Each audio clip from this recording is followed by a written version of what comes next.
శ్రీ గురుభ్యో నమః. విశిష్టయోగి ఎక్కిరాల కృష్ణమాచార్య మాస్టర్ ఈకే గారి జీవిత విశేషములను ఎంతో హృద్యంగా అత్యంత ప్రామాణికతతో మనకు అందచేయునటువంటి పరమపావనమైన గ్రంథము. అటువంటి ఈ గ్రంథమును మనము అధ్యయనం చేస్తూ ఉన్నాము. అందులో భాగంగా ఈరోజు భవిష్యవాణి అద్భుత లీలలు అనేటువంటి అధ్యాయంలోనికి మనము ప్రవేశిస్తూ ఉన్నాము. కులపతి ఎక్కిరాల కృష్ణమాచార్యుల వారు దర్శనములను శాస్త్రములను పెక్కింటిని అవలోకించినవారు, లోతులు కనుగొన్నవారు. అందు జ్యోతిషము వారికి హృత్కవిలి. ఇందు తండ్రిగారే ఆయనకు ప్రథమ గురువు. భారతీయ శాస్త్రాన్నే కాక అరేబియన్ భాషలోని ప్రశ్నాశాస్త్రము రమల క్షుణ్ణంగా అధ్యయనం చేసినారు.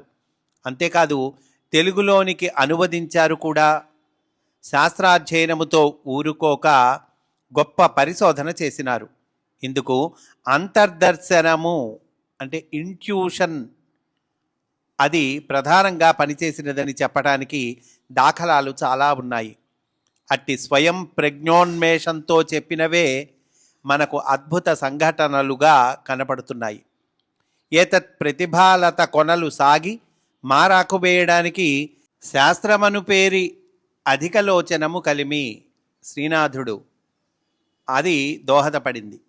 ఈ అధ్యాయంలో నేను స్వయముగా ఎరిగినవి, పెద్దల వల్ల మిత్రుల వల్ల ఎడనెడా విన్నవి కొన్ని యథార్థ సంఘటనలు మీ ముందు ఉంచుతాను. ఆచార్యుల వారి బహుముఖీన ప్రజ్ఞామయూఖాలలో ఇది ఒక కిరణం మాత్రమే అంటున్నారండి రచయిత. కనుక మన ముందు కొన్ని సంఘటనలు ఉంచుతున్నారు. యథార్థ సంఘటనలండి ఇవి. వాటిల్లోకి వెళదాం. మాస్టర్ ఈకే గారి దగ్గర రమల అనే ప్రశ్నాశాస్త్రం, ఒక నాడీ గ్రంథం ఉండేవి.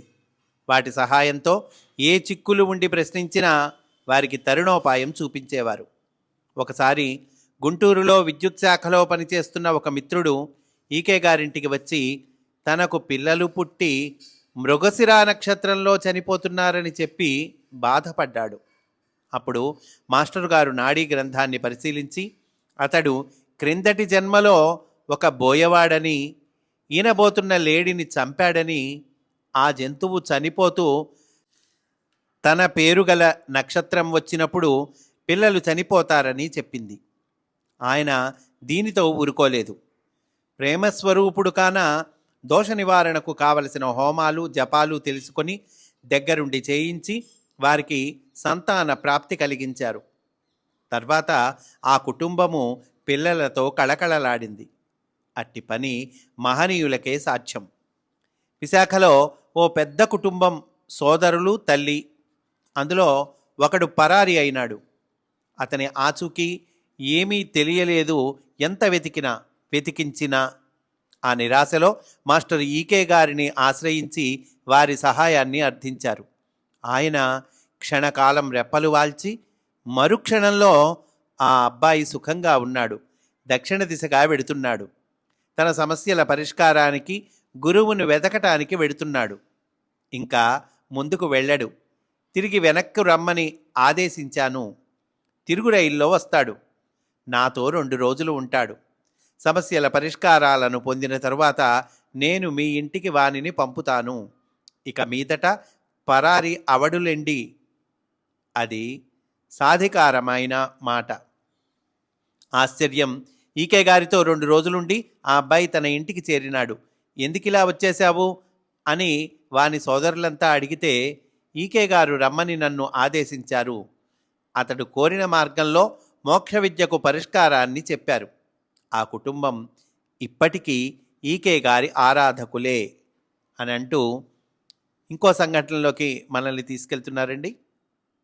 ఒక పర్యాయము 30 మంది విద్యార్థులతో ఈకే గారు పిక్నిక్కు వెళ్ళారు. అంతా ఆనందంతో కేరింతలు కొడుతున్నారు. హాస్యపు జల్లులు కురుస్తున్నాయి. కోలాహలంగా ఉంది. కొంతసేపైన తరువాత విద్యార్థులంతా ఈకే గారి చుట్టూ చేరారు. సాముద్రికము చెప్పించుకోవటానికి.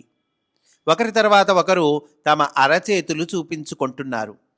అంతటా ఒకతను తన అరచేతిని చూపగా, ఏమిటి ఇంత చల్లగా ఉంది అంటూ అతని కన్నుల్లోకి నిశితంగా చూశారు. అతని కళ్ళు పెద్దవి. మౌనంగా ఉండిపోయాడు అతను. ఆ విద్యార్థి అరచేయి చూచి, ఇతను పేదలకు సేవ చేయటానికి పుట్టాడు. పేద కుటుంబాలకు, కులాలకు సేవే ఇతని లక్ష్యం. వాళ్ళని ఉద్ధరించటమే వాని ధ్యేయం. మంచి పేరు కీర్తులు సంపాదిస్తాడు. తెల్లబోయి చూస్తున్నాడు ఆ విద్యార్థి. అంతలో పిక్నిక్ పార్టీ అయిపోయింది. బస్సు బయలుదేరింది. విశాఖపట్నంలో ఎవరి ఇళ్ల దగ్గర వాళ్ళు దిగుతున్నారు. ఆ తెల్లబోయిన అబ్బాయి దిగేదాకా ఈకే గారు బస్సు దిగలేదు. అప్పటికి 10 గంటలైంది. అతడు ఒకచోట దిగి సముద్రము వైపునకు వెడుతున్నాడు. మాస్టరు ఈకే గారు బస్సు దిగి తొందరగా అడుగులు వేస్తూ వెళ్ళి అతన్ని పట్టుకొని కళ్ళల్లోకి చూశారు. అతని కన్నుల వెంట నీరు ధారలుగా కారుతున్నది. మూగబోయినాడు. వాని భుజం పట్టుకొని, ఆత్మహత్య పిరికితనానికి చిహ్నం. దానివల్ల ఏం సాధిస్తావు? జన్మ భగవంతుడు ప్రసాదించినది. దాన్ని గాలికి విసిరేయకు. నీలోని బాధ, ఘర్షణ నేనెరుగుదును. స్వార్థపరుల కిరాతక చేష్టలు, ప్రపంచంలో జరుగుతున్న అన్యాయాలను ఆపడానికి నీవై విప్లవం తీసుకురాలేవు. అసక్తత కారణంగా నీవు సముద్రంలోనికి దూకి ప్రాణాలు విడవాలనుకుంటున్నావు. ఇది తెలివైన పని కాదు. పిరికితనాన్ని పారద్రోలు. నాతోరా, మార్గం చూపెడతాను. అతను వెంటనే ఈకే గారి కాళ్ళ మీద పడ్డాడు. ఆ తర్వాత కొన్ని ఏళ్లపాటు ఎంతో విజ్ఞానాన్ని ఈకే గారి నుండి పొందినాడు. ఇప్పుడు అతను చాలా ఊళ్లకు ఆరిపోని ఆశాజ్యోతి. ఈకే గారి వల్ల పరిణామ రమణీయంగా మారిన జీవితాలు ఎన్నో. ఆయన నిజమైన మాస్టారు అనంటూ ఇంకో సంఘటనలోకి మనల్ని తీసుకెళ్తున్నారండి. ఒకప్పుడు ఈకే గారి అనుచరుడు పెళ్లి సంబంధం నిమిత్తంగా మద్రాసు వెళ్ళాలనుకొని బయలుదేరే ముందు మాస్టర్ గారికి చెప్పి వెళ్ళాలని వారి ఇంటికి వచ్చాడు. అప్పుడే ఆయన మేను వాల్చారు పడక మీద. అంతలో అతని రాక గమనించి లేచి కూర్చుని, నీవు మదరాసు వెడుతున్నావా అన్నారు. అనుచరుడు నిశ్చేష్టుడయ్యాడు. తాను చెప్పకముందే గురువుగారికి ఎట్లా తెలిసినట్లు? అప్పుడు ఈకే గారు, పెళ్ళికొడుకు వివరాలు తెలుసుకున్నావా? అతడు వట్టి దగాకోరు, పచ్చి మోసగాడు. అది హిందూ బ్రాహ్మణ కుటుంబం. మంచిదే. అయితే పెళ్ళికొడుకని నీవనుకుంటున్నావే, అతగాడు ఇప్పటికే ఒక హిందూ సుందరిని, మరొక ముస్లిం యువతిని పెళ్లాడినాడు. తెలివైన వాడు, పాదరసంలాంటి బుద్ధి. అతని వివరాలు నీవు తెలుసుకోలేవు. నీ యాత్ర విఫలం అన్నారు అతనితో. ఆయన ఆశ్చర్యపోయి, వారితో నేను సంబంధ వివరాల కోసం మద్రాసు వెడతానని వారికి మాట ఇచ్చాను. ఏమని చెప్పను వాళ్ళకి? మీరు చెప్పారని వివరాలన్నీ వాళ్లకు చెప్పనా అన్నాడు. ఈకే గారు, నీ ఇష్టం, ఉచితమని తోస్తే చెప్పు అన్నారు. అతను ఇంటికి వచ్చి ఈకే గారు చెప్పిన వివరాలన్నీ విశదంగా చెప్పినాడు ఆ కుటుంబానికి. వారికి ఈ మాటలు రుచించలేదు. ఇంత మంచి సంబంధం ఎట్లా వదులుకుంటాము చెప్పు, ఈ జోస్యం మీద ఆధారపడి అన్నారు. నాకు మాస్టర్ గారు చెప్పినవి అక్షర సత్యాలు. వారి అతిలోక ప్రజ్ఞలు నేను ఎరుగుదును. అందుచేత నేను ఈ కార్యక్రమము నుండి విరమించుకుంటాను. ఆ మాటలు ఆ కుటుంబానికి సుతరాము అంగీకారంగా కనపడలేదు. అటు పిమ్మట ఎరిగిన ఒక రిటైర్డ్ మిలిటరీ ఆఫీసరును పెళ్ళికొడుకు వివరాలు తెలుసుకోవటం కోసం ఏర్పాటు చేసుకున్నారు. ఆయన 15 రోజులు మద్రాసులో మకాం వేసి భోగట్టా చేశాడు. తిరిగి విశాఖకు వచ్చి పెళ్ళికొడుకు బహుమంచివాడని చెప్పాడు. సలక్షణంగా వివాహం అయిపోయింది. ఆ అమ్మాయికి 2-3 ఏళ్ళు తరువాత ఈకే గారు చెప్పినవన్నీ నిజమని బహిర్గతమయ్యాయి. కొన్నాళ్ళైన తర్వాత వివాహిత ఆమె బంధువులు వచ్చి మాస్టర్ గారి కాళ్ళ మీద పడి పరిష్కారం సెలవీయండి అని అడిగారు. ఈకే గారు, మీరు డబ్బు పోగొట్టుకున్నారు, గౌరవంగా పాలైంది. ఇక అతన్ని వదిలించుకోవడం ఒకటే మార్గం. అమ్మాయితో నీవు ఒంటరి జీవితం గడుపు అన్నారు. బాధితురాలు, మీ మాట విననైతిని అంటూ భోరుమని ఏడ్చింది. మీ సలహా పాటించనైతిని, మీరు మహానుభావులు అంటూ వెనుదిరిగి వెళ్ళిపోయింది. ఇది జరిగిన కథ. ఇలాంటిదే మరో సంఘటన. జాతకం చూడకుండానే ఎంత హేళగా చెబుతారో మరో ఉదాహరణ. ఒక యజమానికి ఈకే గారంటే చెప్పలేని గౌరవం. విశాఖలో పేరున్న కుటుంబం. అయితే ఈకే గారి మార్గంలో నడుస్తున్నవాడు మాత్రం కాదు. ఆయన కూతురుకు మంచి సంబంధం కుదిర్చానని ఉబ్బితబ్బిబ్బవుతున్న సమయంలో ఎందులకో ఈకే గారు వారింటికి వెళ్ళటం తటస్థించింది. ఆ యజమాని తాను కూతురికి కుదిర్చిన పెళ్లివారి సంస్కారం, సంపద, రాజకీయంగా పరువు, ప్రతిష్టలు ఉత్సాహంగా చెప్పుకుపోతున్నాడు. బెంగుళూరులో ఆ కుటుంబం వారు మంచి పదవుల్లో ఉన్నారు. జాతీయ కంపెనీలతో మంచి సంబంధాలున్నాయి. వెళ్ళగానే వారికి అతిథి మర్యాదలు చేసి కుదిర్చిన సంబంధం గురించి వివరంగా చెప్పారు. సంభాషణ అంతా పూర్తి అయిన తర్వాత హఠాత్తుగా మాస్టర్ గారితో, వీళ్ళ జాతకాలు ఒకసారి చూస్తారా అన్నాడు ఆ స్నేహితుడు. ఈకే గారు, మీరు ఇప్పటికే చాలా దూరం వెళ్ళారు, ఇప్పుడు చూడ్డంలో అర్థం లేదు, పైగా స్వేచ్ఛ లేదు, ఇప్పటికే అన్నీ కుదుర్చుకున్నారాయే. అప్పుడు ఆ యజమాని, అదేం లేదులేండి, ఇంత దూరం వచ్చినా మీరు చెప్పినట్లు చేస్తాను, మీ మాటే తుది మాట మాకు అన్నాడు ఈకే గారితో. ఈయన జాతక చక్రం కేసి ఒక రెప్పపాటు కాలం చూచి గంభీరంగా ముఖం పెట్టి కొంత ఉద్వేగంతో, మీరు నాకు స్నేహితులు, ఇంకా ఈ సంబంధం జోలికి వెళ్ళకండి అన్నారు. విస్తుపోయారు ఆ దంపతులు. ఉండబట్టలేక, మీరు ఈ నిర్ణయానికి రావటానికి కారణం తెలుసుకోవచ్చా అన్నారు. మాస్టర్ గారు, కారణం అడగకండి, చర్చ వద్దు, ఈ అధ్యాయం ముగిద్దాం అంటూ లేచి వెళ్ళిపోయారు. వాళ్లకు ఏమీ అర్థం కాలేదు. నిర్ణయం గొటక దిగటం లేదు. అయితే మాస్టర్ గారంటే తగినంత గౌరవం ఉన్నవాళ్లే. ఇష్టం లేకపోయినా 1 నెల తర్వాత ఆ సంబంధం వదులుకున్నారు. కానీ లోపల బాధగానే ఉంది వాళ్ళకి. ఇలా ఉండగా 6 మాసాలు గడిచాయి. ఒకరోజు ఆ దంపతులు ఈకే గారి ఇంటికి వచ్చి ఆవేశంతో కళ్ళనీళ్లు తిరుగుతుండగా వారి పాదాల మీద పడి ఇలా అన్నారు, మీరు మహాత్ములు, మిమ్ములను మేం తెలుసుకోవటానికి అవకాశం ఇవ్వరు. మీ నిరాడంబరత అందుకు అడ్డు తగులుతుంది. ఒక మహావిపత్తు నుండి మమ్మల్ని రక్షించారు, ఆ సంబంధం చేయకపోవడం వల్ల. ఈకే గారు చిరునవ్వు నవ్వి స్నేహితుని భుజాలపై 2 చేతులు వైచి ప్రక్కనున్న కుర్చీలో కూర్చోపెట్టి అన్నారు ఇట్లా, నా సలహా పాటించారు, మంచిది. నేను కొన్ని ధర్మాలకు బద్ధుణ్ణి. నేనెవరికైనా సూచనలిస్తాను, ఇతరులకై నిర్ణయాలు చెయ్యను. నా అభిప్రాయం వాళ్ళ మీద రుద్దను. ఇచ్చిన సలహా అనుసరించడమో మానడమో వాళ్ళ ఇష్టం, అది వాళ్ళ కర్మను బట్టి నడుస్తుంది. మీరు అమ్మాయికి చూచిన వరునికి ఆయువు బహుస్వల్పం, 1 సంవత్సరంలోపున పోతాడు.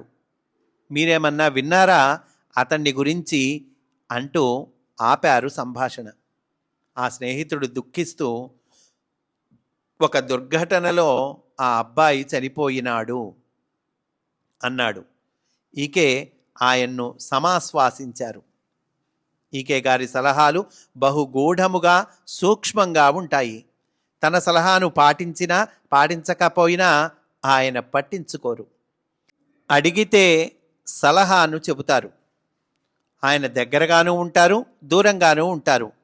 ఆయన లోతులు తెలియటం ఎంత సన్నిహితులైన వారికి కూడా కష్టం. ఈకే గారు అద్భుత ప్రజ్ఞలు చూపించిన ఘట్టాలు లేకపోలేదు. తన చుట్టూ ఉన్న అనుచరులను లేపి గ్రహాలలో జరిగే వింతలు చెప్పేవారు. ఆ వింతలు మరునాడు పత్రికలలో పడటం జరిగేది. ఒక అర్ధరాత్రి వేళ తన చెంత నిద్రిస్తున్న వారిని లేపి 2-3 గంటలు ధ్యానంలో ఉండమనేవారు. ఆయన ఆ ధ్యానంలోనే ఉండేవారు. మరునాడు అడిగితే కొన్ని దివ్య ప్రజ్ఞలు చంద్రకిరణాల ద్వారా దిగుతున్నాయి. ఎందుకంటే విశ్వ ప్రణాళికను అమలు పరచటానికి పరమగురు పరంపర వాటిని ఎంతో శ్రద్ధతో స్వీకరిస్తున్నారు.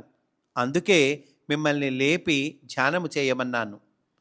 అలాంటి మహత్తర క్షణాలలో నిద్రపోరాదు అన్నారు.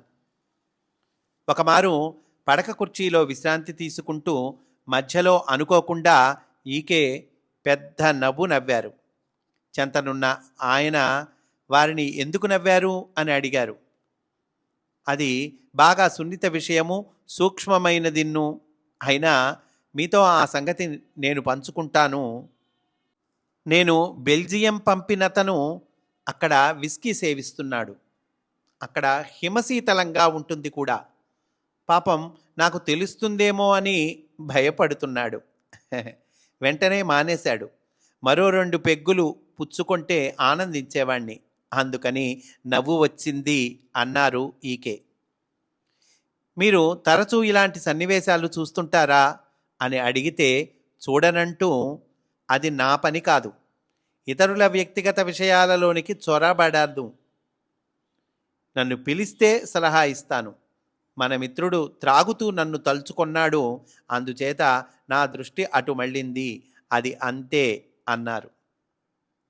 1977లో పార్లమెంటు ఎన్నికలలో కాంగ్రెసు చిత్తుగా ఓడిపోయింది. ఇందిరాగాంధీ కూడా ఓడిపోయింది. జనతా పార్టీ ప్రభుత్వంలోకి వచ్చిన కొత్త రోజుల్లో Eluru range police DIG Sri Ramakrishna Chetty గారితో కారులో ఈకే గారు సామర్లకోట వచ్చి అంబటివారింటి దగ్గర దిగారు. అంబటివారు చెట్టిగారికి బంధువులు. ఆ ఊళ్ళో శ్రీమంతులలో ఒకరు. వారు వచ్చిన వార్త తెలిసి పెద్దాపురం నుండి వచ్చాను. ఊళ్ళో ప్రసిద్ధ అలోపతి వైద్యులు డాక్టర్ సిఎస్ రాజుగారు వచ్చారు. అంబటివారి భవనంలో హాల్లో ఈకే గారి సన్నిధిలో కుర్చీల్లో అందరం కూర్చున్నాం. కొంతసేపు రాజకీయ గోష్ఠి జరిగింది.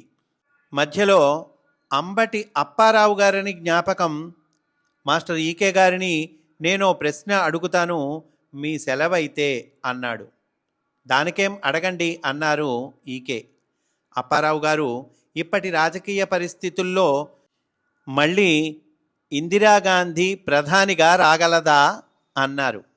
క్షణంపాటు నిమీలిత నేత్రులై కళ్ళు తెరచి 3 సంవత్సరాల్లో అత్యధిక మెజారిటీతో కాంగ్రెసు గెలిచి ఇందిరాగాంధీ భారత ప్రధాని అవుతుందన్నారు నిర్ద్వంద్వంగా.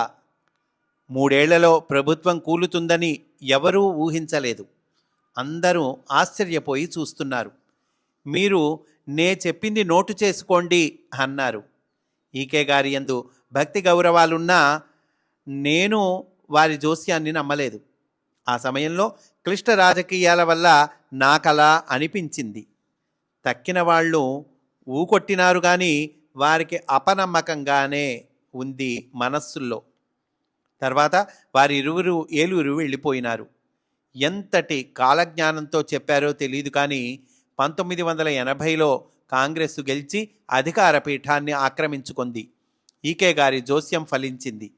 నేను అనుకోవడం శాస్త్రం కంటే అంతర్దర్శనం వల్లనే చెప్పారని ఇప్పటికీ నా విశ్వాసం.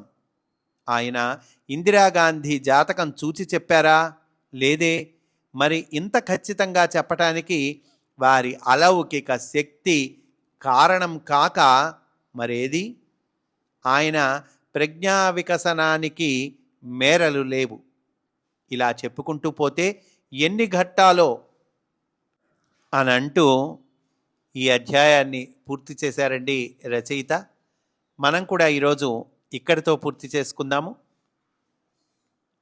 వచ్చే ఎపిసోడ్లో నేనెరిగిన కృష్ణమాచార్య అనేటువంటి అధ్యాయంలోనికి మనము ప్రవేశిస్తాము అని సవినయముగా మనవి చేసుకుంటూ స్వస్తి. వాసుదేవా.